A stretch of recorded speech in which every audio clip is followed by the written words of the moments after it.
Everyone, welcome back to my YouTube channel. आज हम पढ़ेंगे मैरिज से रिलेटेड मोस्ट इम्पॉर्टेंट वर्ड्स जो आपकी इंग्लिश को और ज़्यादा बेहतर बनाएंगे। हमारा आज का पहला वर्ड है दूल्हा। दूल्हा को इंग्लिश में ग्रूम कहते हैं। दुल्हन दुल्हन को इंग्लिश में ब्राइड कहते हैं।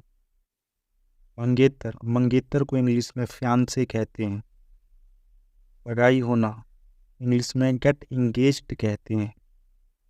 सगाई की अंगूठी इंग्लिश में इंगेजमेंट रिंग कहते हैं। शादी शादी को इंग्लिश में मैरिज कहते हैं। बारात बारात को इंग्लिश में वेडिंग प्रोसेशन कहते हैं। बाराती बाराती को इंग्लिश में वेडिंग गेस्ट कहते हैं। शादी करना को इंग्लिश में मैरी या गेट मैरिड कहते हैं। मंडप मंडप को इंग्लिश में कैनोपी कहते हैं।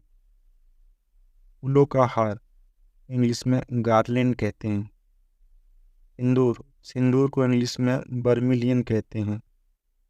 सुहागरात को इंग्लिश में नप्सियल नाइट या गोल्डन नाइट कहते हैं।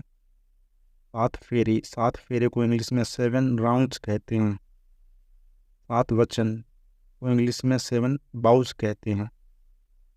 विवाहित को इंग्लिश में मैरिड कहते हैं। अविवाहित को इंग्लिश में अनमैरिड कहते हैं।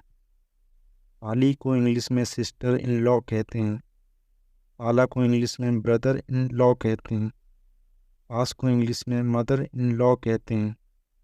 बहू को इंग्लिश में डॉटर इन लॉ कहते हैं। दामाद को इंग्लिश में सन इन लॉ कहते हैं। विदाई को इंग्लिश में फेयरवेल कहते हैं। मंगलसूत्र को इंग्लिश में नप्सियल चेन और वेडिंग चेन कहते हैं।